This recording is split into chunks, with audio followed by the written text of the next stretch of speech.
Hello everyone, welcome to another episode of Revlog. Andy here. Acura has released the new the new Integra. God, it makes me cringe even saying that actually. You know, it's always easy to criticize people's decisions, but it's always very difficult to create your own. So as a Honda fanboy myself, and having owned the DC5 and having driven the DC2 Type Rs, there's a lot missing from my point of view as a Honda fan. So I really wanted to kind of tackle the design from my own. Bear in mind I'm not a car designer or anything like that. But I tried a few sketches of my own and maybe was wondering, hey, what if Honda or Acura went for more of this direction?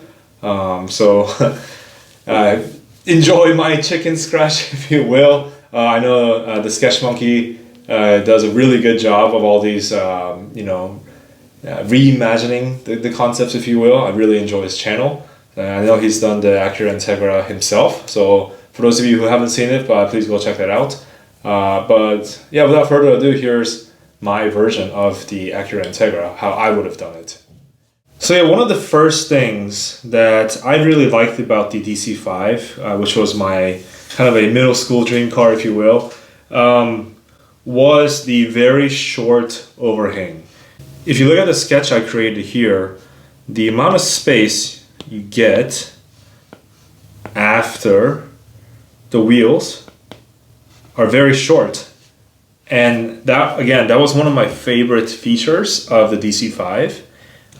We do have, newer pedestrian safety standards where you can't have the pedestrian get hit by a car and fall straight onto the hood. So you need a little bit of cushion here, if you will, because their head cannot come in contact with the motor. So unfortunately, you have to create a little bit of a more steep angle, if you will. So what I've done here is essentially took this line, so again, a little bit of space here, went for a really steep rake right here and tucking in the nose. And to me, actually, this nose section here is very reminiscent of the DC2 design. And once we get to the orthographic front view, I'll show you some of the design cues, more design cues that I thought of from the DC2. But again, yeah, one of the things that I really wanted to highlight was the short overhang. Actually, let's change the color to red. That's a little bit more noticeable. So again, yeah, short overhangs. And then the second thing I really wanted to maintain from the DC5 chassis again is the amount of space that platform offered. And one of the design details that it really did well is by offering really thin A-pillars, and A-pillar and the C-pillar. The usage of glass curving towards the body, it creates for a very thin design. So if you look, it's a very, very thin A-pillar to the C-pillar transition. And a lot of these modern cars, I think, look really fat because they add a lot of mass to the top of the car. But by doing this, I think you take away the visual mass. So I think this is something that I wanted to retain from the DC5.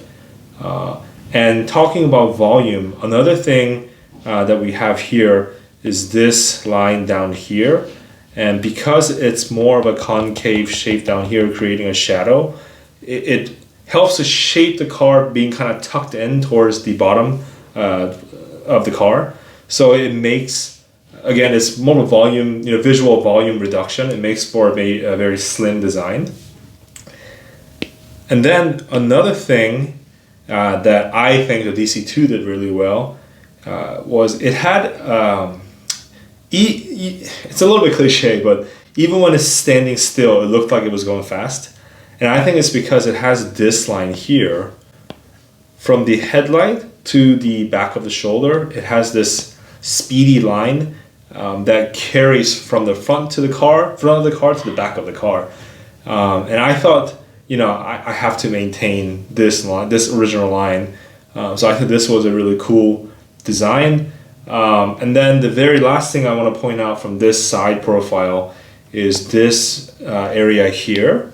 let's highlight here. So you can tell that this car in general, if you were to look at it, it kind of looks like a coupe because the rear glass portion ends right here. And for example, we could make this even more coupe-like, if you will, if you were to extend the window line right here, making for a smaller rear door. So in proportion, it's a larger front glass to the rear glass here.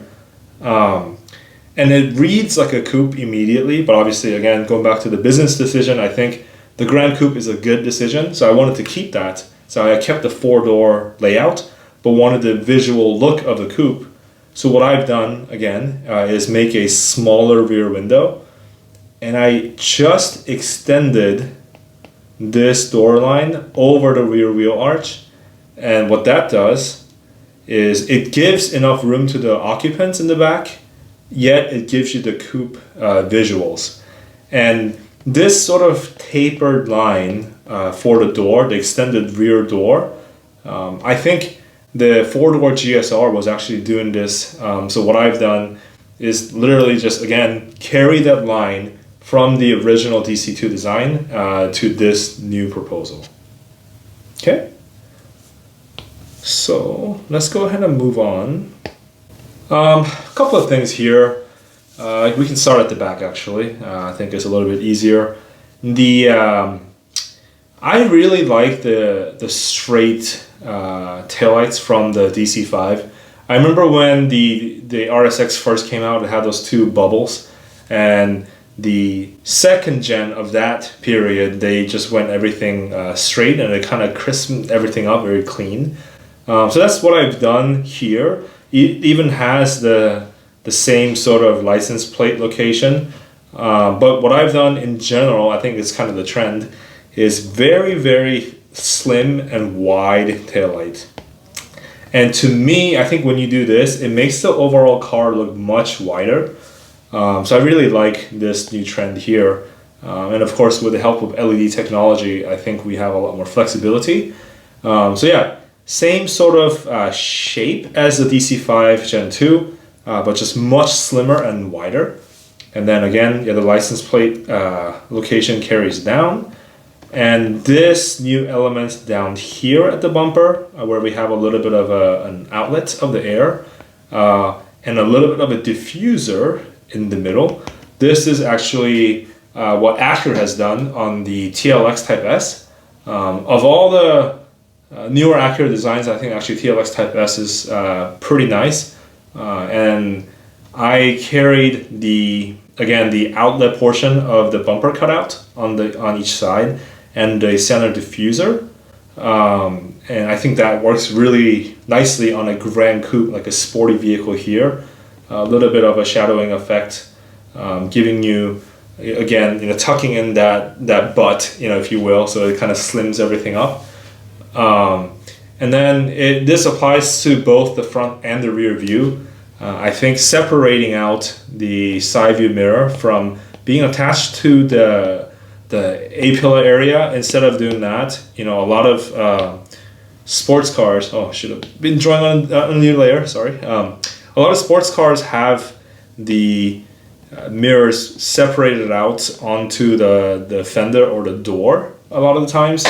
And I think that makes the car look much wider. And as a Grand Coupe, as an Integra, I think the sporting nature of that car, it deserves, separating out the mirror onto the door. And to be honest, okay, yes, it creates a different panel or whatever for the door, but really Honda, you're not going to do even that much effort of differentiation between a Civic and Integra. I think it makes a huge difference, so why not? And if we move on to the front end here, what I've done is I've taken cues from the new NSX, which, okay, I know that in itself is a little bit controversial. So maybe next time we can talk about this car. But in general, it's their sporty offering, right? It's their halo car. So I've taken cues from the NSX. And then another car that I really like, actually from Honda Japan, that's not offered in the US, is the S660. And both these cars, if you look at the front end, I mean, the packaging is mid-engine, so this radiator grille might not even work. But I'm just a Honda fan, just imagining things, right? So what I've done is, instead of having the Acura grille, that has the top radiator section and the bottom cooling, I didn't really like this separation. I think on a regular sedan, again, like the TLX Type S or the SUVs, like the RDX and the MDX, it works all right. But I really much preferred just the lower radiator grille that the NSX and the S660 has. So that's what I've done here. So just bring down the hood line overall. But again, like we've talked about in the side view profile, we still want to pass the pedestrian safety standards. So instead of a super slim line like this, maybe something like the S1000, you still need to carry a little bit of space here, again, to, because it's a front engine car, to pass this pedestrian safety standards. But I wanted to carry the radiator line down here, and I really like the orange side markers on the original DC2. So I can imagine an LED piece being inside this radiator grille here, reminiscent of that side marker wrapping around from the side to the front. But in this case, it's sitting inside the radiator grille here with the Acura logo placed on top of the hood. I think it makes for, it accentuates the lower hood line. And just bring in, again, going with a thin profile here, the thin LED headlights. And to me, when you look at it from the front and visually, it has this very low and wide stance. And immediately, even though this is a 4-door Grand Coupe, I think it reads as a more sporty vehicle. So there you have it. That is my take at the new Acura Integra design direction. If you guys enjoyed this video, please let me know how you liked it. If you don't like it, also please leave a comment. Any feedback is a gift. I really appreciate it. So yeah, in general, what do you guys think about the new Acura Integra, or should we call it the ILX Grand Coupe? I'd love to hear from all of you, so let's go ahead and start a discussion down below.